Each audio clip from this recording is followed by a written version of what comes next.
Hey guys, this is 9702 AS Physics, Base Quantities and Units. We're going to start off with definitions. Base quantity is a quantity that cannot be split or broken down into further smaller quantities. A derived quantity is a quantity that is derived or is made up of one or more base quantities. A base unit is a unit that's given to the base quantity right here. And similarly, a derived unit would be given to a derived quantity.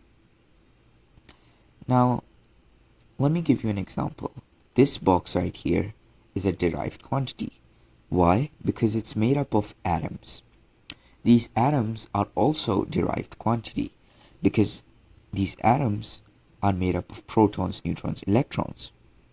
Now, these protons and neutrons are also derived quantity because they are made up of something known as quarks. But these quarks cannot be made up of anything else, so they are known as a base quantity. A base quantity simply is a building block, and a derived quantity is made up of those building blocks. There are 5 base quantities that you need to know of. Distance or length, which has the base unit of meters or m. Mass, which has the base unit of kilograms or kg. Time, which has the base unit of seconds. Temperature, Kelvin. Electric current, ampere. This density, volume, velocity, force, acceleration are all made up of base quantities. These 5 quantities are the building blocks of derived quantities. Let me show you an example. Speed has the formula distance over time. What's the base unit of length or distance? It's meters, right? And the base unit for time is seconds. So I'm going to substitute the base units instead of the base quantities. So I have meters as m and seconds as s here. And when I move this s to the numerator, this positive sign right here will change into a negative sign. So I get my final answer or my final derived quantity as ms negative 1. And you can see here that velocity has a base unit of ms negative 1, and this is a derived unit. So when you're dealing with base units, you're going to use the power rule, and the power rule simply states that each of these base units would have a plus 1 sign. And when this base unit is in the denominator and you want to move it to the numerator, this plus 1 sign will change to a negative 1 sign, right? And when you're adding or multiplying these two base units, these plus 1 and plus 1 gets add up and it becomes 2. Similarly, when negative 1 and negative 2 adds up, it becomes negative 3. Let's do some examples. What's the formula for acceleration? It's delta v over t. What's the derived unit for velocity? Because velocity is a derived quantity, it will have a derived unit, which was ms negative 1. And we know that time is a base quantity, so it must have a base unit. And we can see here that time has a base unit of seconds or s, so we put an s here. Now, as I said, this s has a positive 1 sign. So when I want to move it to the numerator, it's going to get these positive signs would change into negative signs. So I get m s negative 1, and I get s, this positive sign changes to a negative sign, so s negative 1 again. Now, as I said, these two will add up, and negative 1 becomes negative 2. So my final answer would be ms negative 2. And this is the derived unit for acceleration. Let's solve another question. What's the derived unit for force? Well, we know that the formula for force is mass into acceleration. So is mass a base unit or a derived unit? Well, mass here has the base unit of kg, so we know that it's a base unit. So instead of mass, I'm going to write kg multiplied with acceleration. Now we know that acceleration is a derived quantity, so it will have a derived unit, and the derived unit for acceleration was this right here. So it would be ms negative 2.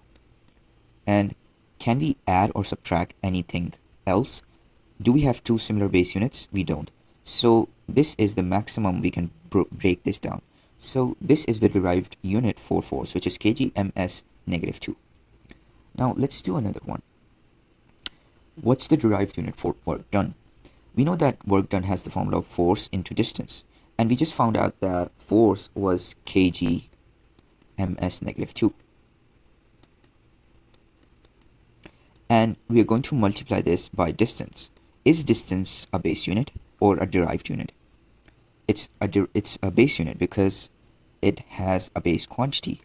So distance has the base unit of meters or m. So instead of d, I'm going to write m. Now, can I add or subtract anything from here? Do I have two similar base units? I do. This m and m have positive 1 signs. And when these positive 1 signs add up, they become m2. Before it was plus 1 and plus 1. When these plus 1s add up, they become 2. So I get my final answer as kg m2 and s negative 2. Notice that I'm not putting a positive 1 on kg because it's not needed, but kg will have a positive 1 sign as well. We just don't show it in our exams. So let's do a final example. What's the derived unit for pressure? I know that pressure has a formula of force over area, and this force is a derived quantity, so it must have a derived unit. And we just found out that this force has a derived unit of kg ms negative 2 right here. So instead of force, I put kg ms negative 2 over area. But is area a base quantity or a derived quantity?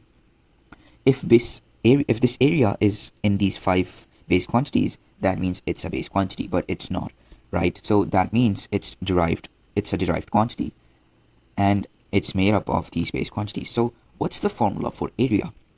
It's length into length, right?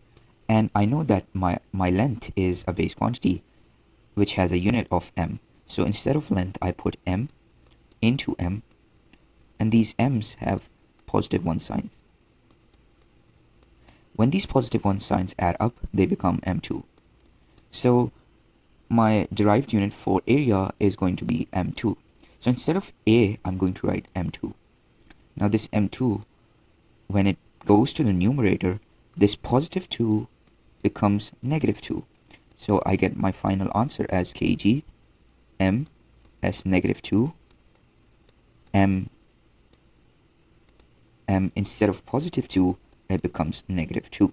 So I get m negative 2. Now I have two similar units, and that means I can either subtract or add them.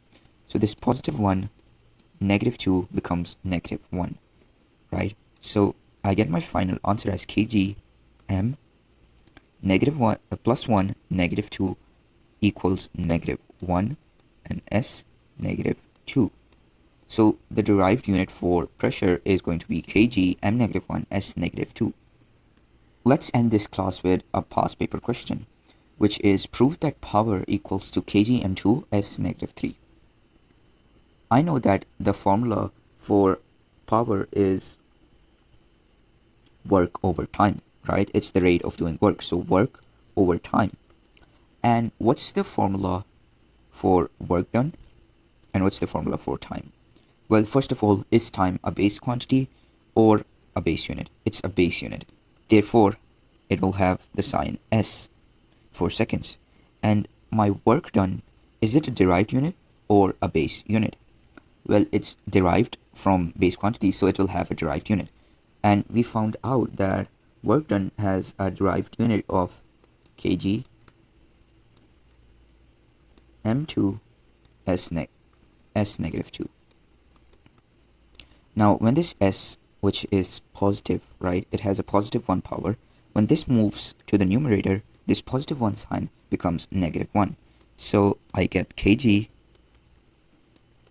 m2 s negative 2 times this positive 1 becoming negative 1, so s negative 1. Now I have two similar units, so I can add those two units, right? So negative 2 and negative 1 becomes negative 3. So my final answer is going to be kg m2 s -2, -1 equals to -3. And that's the derived unit for power.